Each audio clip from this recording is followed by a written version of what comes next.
एक बार एक छोटे से शहर में एक लालची आदमी रहता था। वह बहुत ही धनी था, लेकिन इसके बावजूद भी उसकी लालच का कोई अंत नहीं था।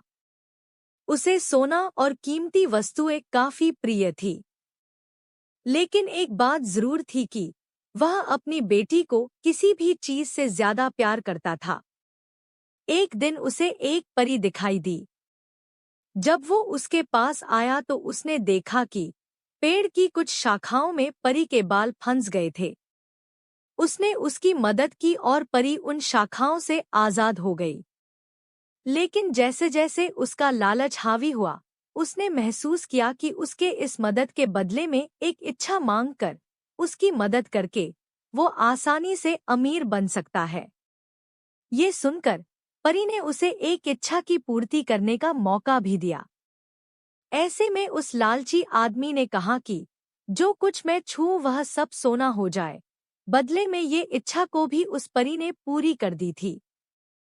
जब उसकी इच्छा पूर्ण हो गई, तब वो लालची आदमी अपनी पत्नी और बेटी को अपनी इच्छा के बारे में बताने के लिए घर भागा।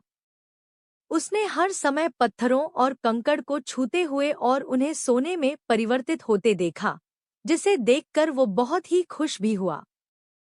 घर पहुंचते ही उसकी बेटी उसका अभिवादन करने के लिए दौड़ी।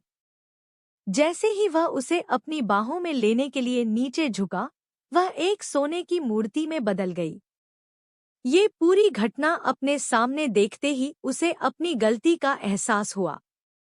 वो काफी जोर से रोने लगा और अपनी बेटी को वापस लाने की कोशिश करने लगा।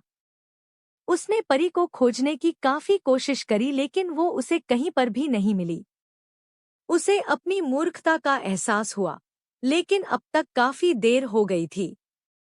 कहानी की सीख। इस कहानी से हमें ये सीख मिलती है कि लालच हमेशा पतन की ओर ले जाता है।